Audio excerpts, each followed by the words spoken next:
Hello എല്ലാവർക്കും informative ആയിട്ടുള്ള മറ്റൊരു വീഡിയോയിലേക്ക് സ്വാഗതം. ഇന്നത്തെ ഈ ഒരു വീഡിയോയിൽ നമ്മൾ പറയുന്നത് റേഷൻ കാർഡുള്ള ആളുകൾ ശ്രദ്ധിക്കേണ്ട പ്രധാനപ്പെട്ട 2 അപ്ഡേറ്റുകളാണ്.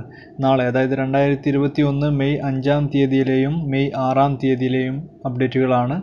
നിർബന്ധമായിട്ടും ശ്രദ്ധിക്കേണ്ട അപ്ഡേറ്റുകൾ കൂടിയാണ്. അതുകൊണ്ട് തന്നെ മാക്സിമം ആളുകളിലേക്കൊന്ന് ഷെയർ ചെയ്തെത്തിക്കുക. അതുപോലെ തന്നെ സബ്സ്ക്രൈബ് ചെയ്യാത്ത ആരെങ്കിലും വീഡിയോ കാണുന്നുണ്ടെങ്കിൽ സബ്സ്ക്രൈബ് ചെയ്യുക.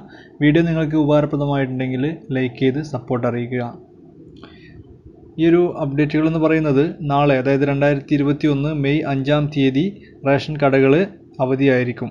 അതിൻ്റെ കാരണം എന്ന് പറയുന്നത് വിതരണ സോഫ്റ്റ്വെയറിൽ ആവശ്യമായിട്ടുള്ള അപ്ഡേഷൻസ് അതായത് ക്രമീകരണങ്ങളൊക്കെ ചെയ്യേണ്ടതുള്ളതിനാലാണ് നാളെ റേഷൻ കടകൾക്ക് അവധി കൊടുത്തിട്ടുള്ളത്. അതുപോലെ തന്നെ മറ്റന്നാൾ വ്യാഴാഴ്ച 6/5/2021 വ്യാഴാഴ്ച മെയ് മാസത്തിലെ റേഷൻ വിതരണം സ്റ്റാർട്ട് ചെയ്യുന്നതുമായിരിക്കും. ഇതാണ് പ്രധാനപ്പെട്ട 2 അപ്ഡേറ്റുകൾ. മാക്സിമം ആളുകളിലേക്കൊന്ന് ഷെയർ ചെയ്യുക.